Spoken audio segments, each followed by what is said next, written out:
मग त्या पैशाचं केलं काय? आणि मग बेटरमेंट चार्जेस घेता कशाला? बेटरमेंट चार्जेस कशासाठी लागतात सरकारला? यापुढे प्राधिकरणाचं काय करणार? ते चालू ठेवणार, बंद करणार का ते संपून टाकणार?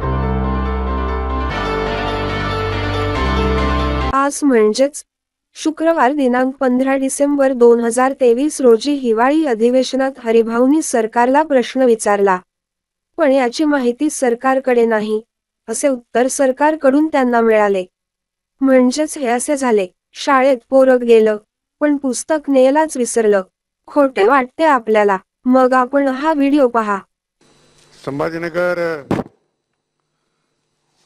महापालिकेच्या क्षेत्रात आणि महापालिकेच्या क्षेत्राच्या बाहेर एक प्राधिकरण सरकारने केलं होतं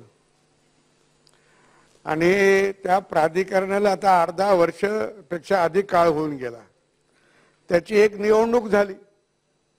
आसपासच्या गावातल्या मतदारांनी म्हणजे जे मतदार होते त्याच्यातले ग्रामपंचायतचे सदस्य वगैरे मतदान झालं, त्या निवडून आले आणि एकही बैठक त्या प्राधिकरणाच्या संचालकाची झालेली नाही. आता त्यांची मुदतच संपून गेली.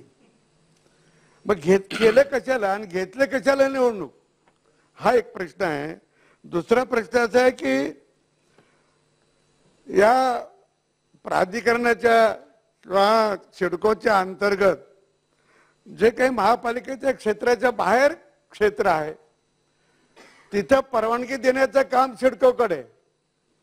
सिडकोने मोठ्या प्रमाणामध्ये बेटरमेंट चार्जेस वसूल केले, पण त्या भागामध्ये रस्ता, ड्रेनेज, पाणी याचं कुठलंही काम केलं नाही. मग त्या पैशाचं केलं काय? का नाही केलं ते? आणि मग बेटरमेंट चार्जेस घेता कशाला?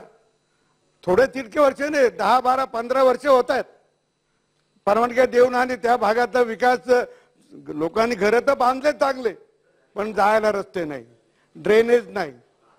मग कोणी करत? बेटरमेंट चार्जेस कशासाठी लागतात सरकारला? आणि म्हणून ते कधी काम सुरू करणार आहे? तुमच्याकडे किती पैसा जमा झाला तेही सांगा. आणखी एक प्रश्न आहे अध्यक्ष महाराज की यापुढे प्राधिकरणाचं काय करणार? ते चालू ठेवणार, बंद करणार का ते संपून टाकणार? त्याचाही एकदा निकाल आपण लावला पाहिजे आणि सांगितलं पाहिजे. असे माझे 3 प्रश्न आहेत.